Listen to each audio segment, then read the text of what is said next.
semi-finalist, the winner of 7 PDC titles, and the winner of the Masters,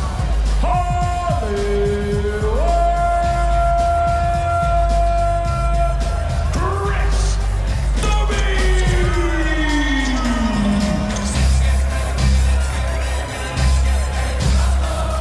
Watch us wreck the mic, watch us wreck the mic, watch us wreck the mic.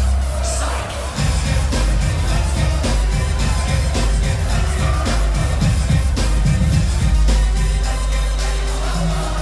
Straight up proving, we can get you grooving. This track's moving, it ain't no hype. Watch us wreck the mic, watch us wreck the mic, watch us wreck the mic. Psych!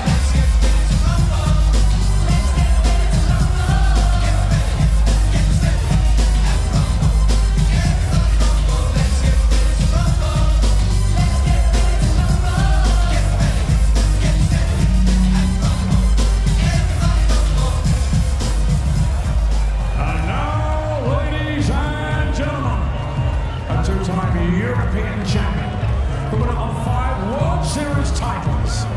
Ladies and gentlemen, the winner of the World Match Play, and the former champion of the world,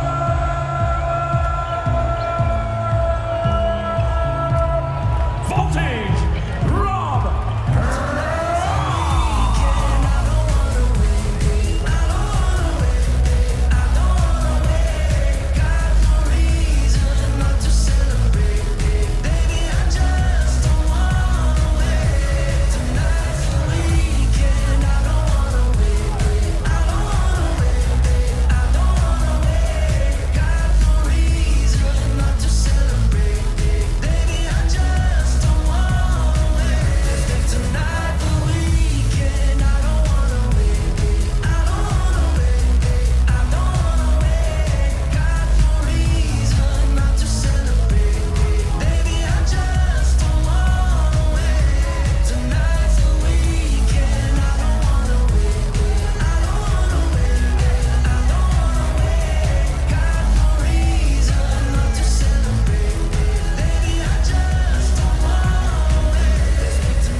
Okay then, 7th versus 6th in the table. Chris Dobey takes on Rob Cross. And it kind of felt like Rob Cross was going to be in that top 4 mix, didn't it? And really push for a playoff place.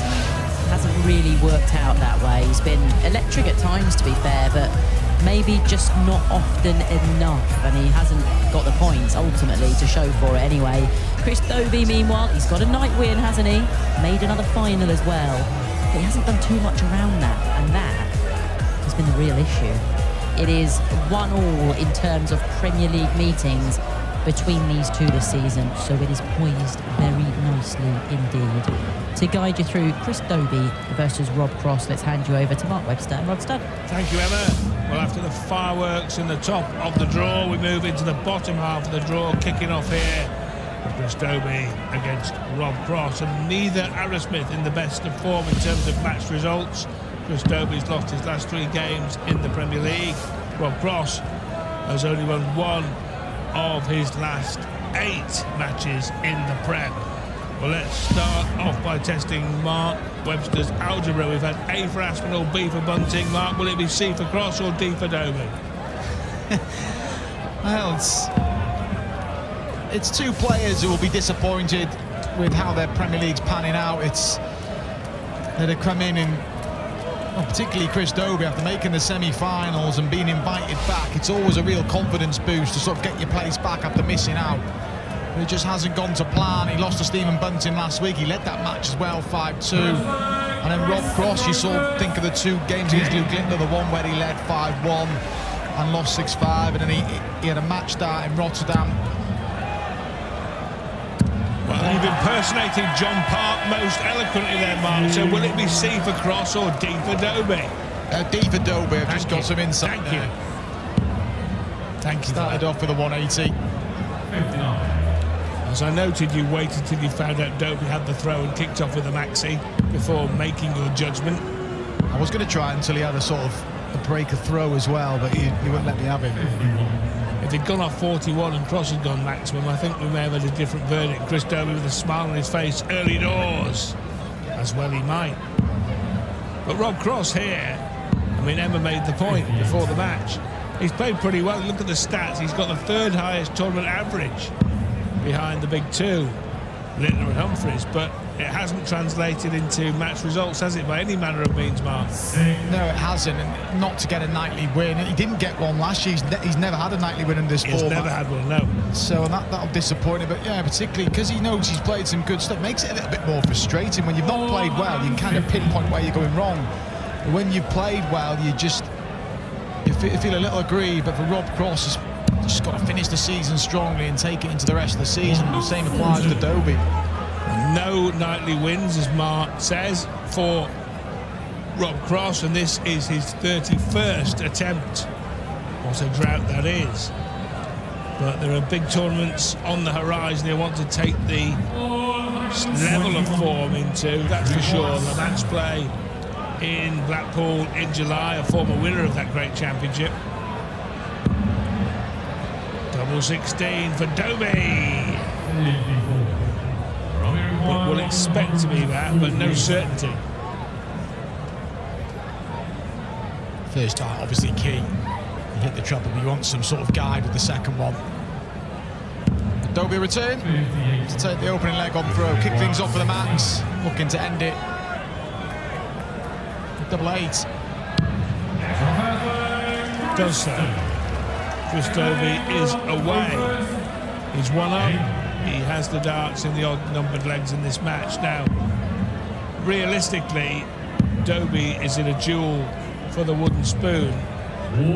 Cross could get dragged into that, possibly, just about, but it does look like a duel between Dobey and Bunting to avoid the unwanted wooden spoon. Dare I say it, the Wayne Mardell Cup was pretty quiet. He's not here, but I'm sure he'd admonish me. 1 year he was ill, you know. Because Stephen Bunting, with his win tonight, is level on points with Chris Dobey. Still bottom because of the leg difference. Obviously, more chances for Bunting to pick up some more points tonight. So Chris will want to win this quarter-final, and he'd then go level with Rob Cross. He'd go above Rob Cross because of nightly wins. So all sorts of scenarios for Chris Dobey this evening. And let's not forget, Mark, that Stephen Bunting has got the power to add points this evening. He's already got 2 for defeating 9-dart hero Genwin Price. And he can add more by beating Aspinall and by winning the final.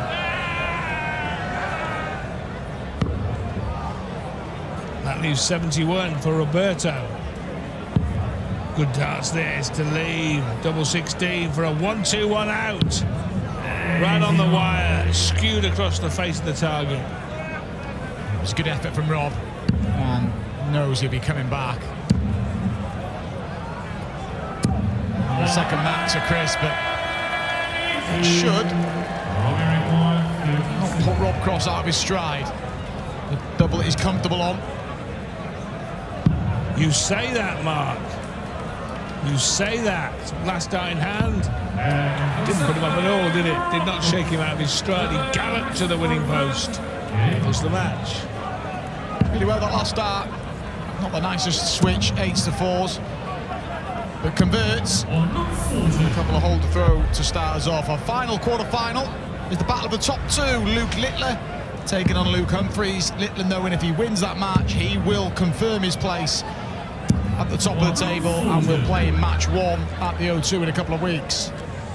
Just received a text message from John Part saying he cannot see past Luke in that matchup. 85.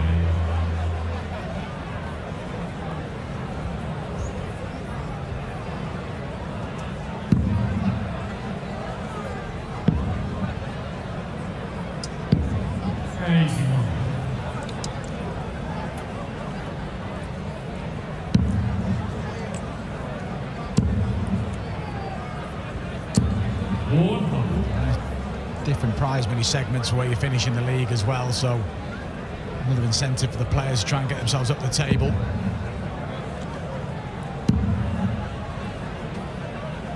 And of course, Mark, there's the chance to trouser a cheque for £10,000 on every Premier League night, regardless if you're 1st or 8th on the league ladder.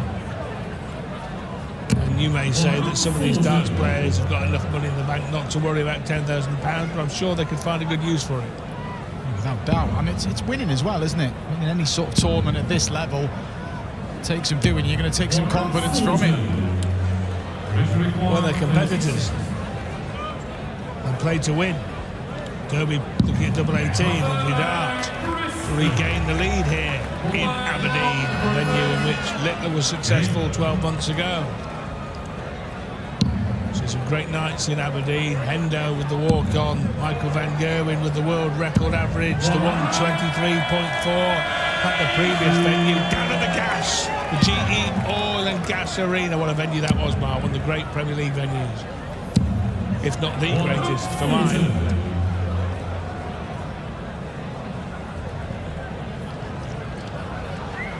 It wasn't for me. It's one of many venues where they lost 8-1. Let's not discriminate. Eyeing up the perfect leg. We've already had one tonight from Gedwin Price. Rob Cross already hit one in Brighton. It was against Nathan Aspinall.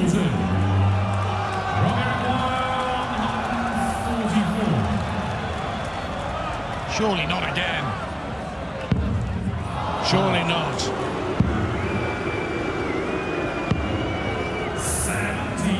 Well, such has been the regularity of the 9 dart legs. It seems like we're having one every week. It's not quite that, but it's not far off one every other week on average. Gedwin Price now with 4 in his Premier League career. Incredible, really. The 9 dart king. Had one at the World Championship. He's had one in the match play. Again, Rob Cross missing double 16 with Dobey not on the finish. So he'll need that extra visit. But again, Dobey looking to apply pressure like he did in leg 2. A bit sloppy that last one.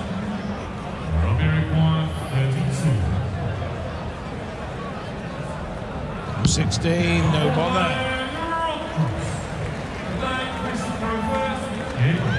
To each.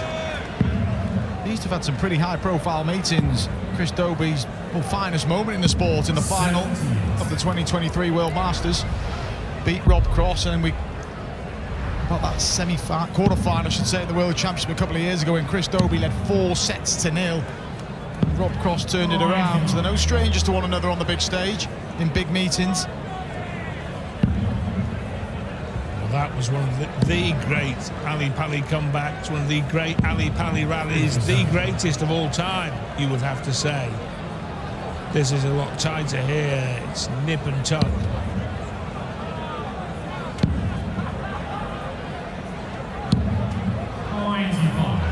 It's a real good game.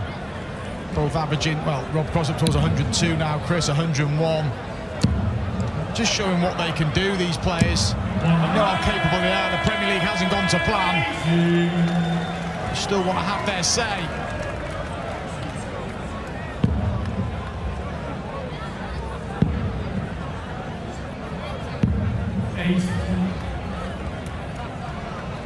Dobey has a 41-point lead, plus these here at the back end of the 5th, looking to regain the lead. Lead for a 3rd time, in point of fact. Chance for a 14-dart leg here for the Geordie. Both players defended their throw really well, Rob. Pretty comfortable.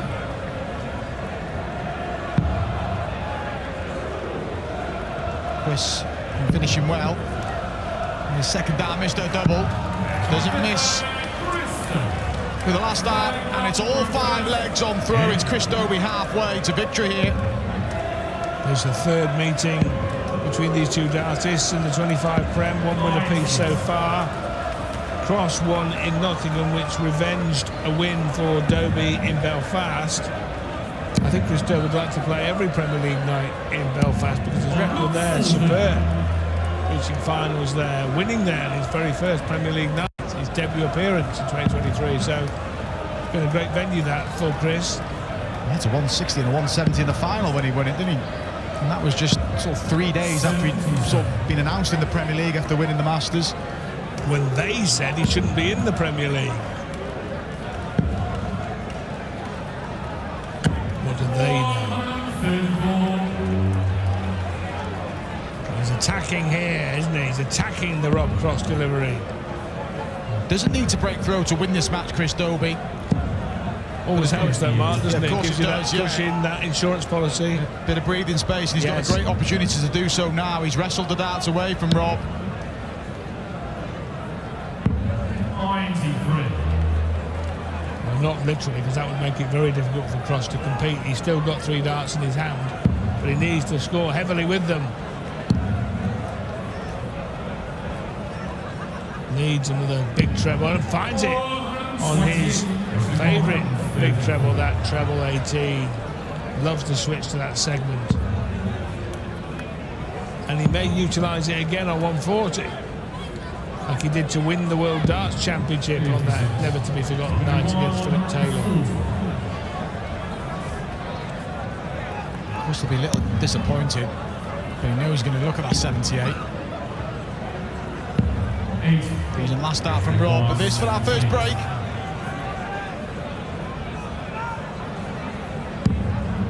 Two at double 12 for a 2-leg lead.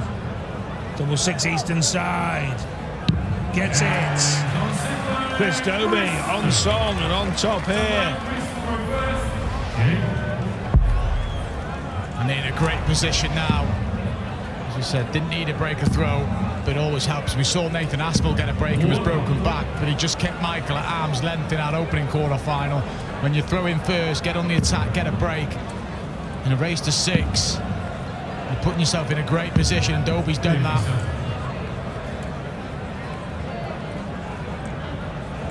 And Nathan Aspinall has put himself in the playoff places, but he'll want to continue and win another match tonight.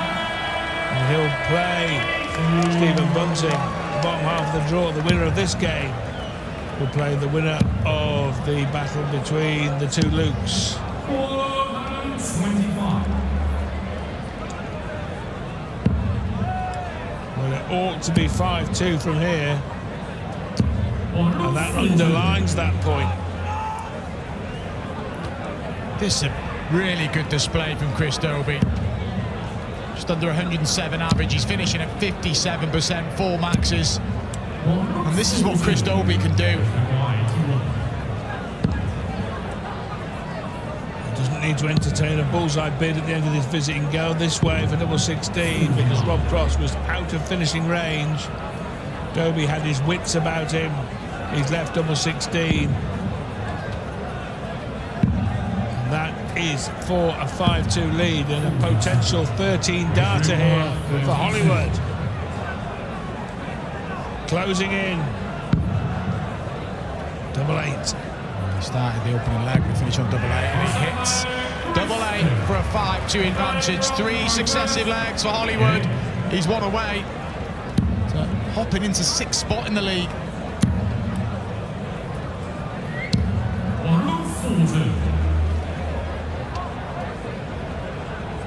Rob Cross is a couple of ticks above his tournament average. He's on 98 and change.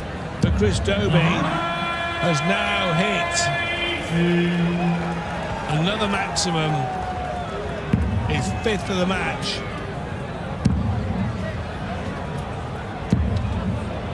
So Rob Cross is 1. Chris Dobey here with an average of 106. Chris Dobey will be all too aware not to write off Rob Cross when you've got him in a commanding position. I mentioned that match at the World Championship a couple of years ago when he led 4-0. There was a match at the match play the previous year to that. Chris led 8-2 in the race to 10 and was beaten. He's got to be forceful with this advantage.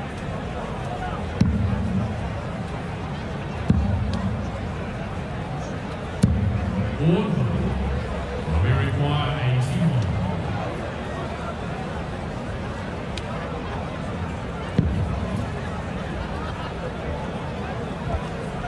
Wants to prolong this 3rd quarter-final. Misses the double 6. And this is a chance for Chris Dobey to cap off a fine display. Brilliant dart for double 18. Delightful dart from Dobey. And Hollywood humbles Rob Cross with a comprehensive victory here in the Granite City. And Chris Dobey Continues his battle to avoid the wooden spoon with a significant win here. With one of his best performances of the season, with statistically his best average of the season, more than 107 for Chris Dobey in that rout of Rob Cross. But coming up next, it's the big one between the big two, Luke Littler and Luke Humphries.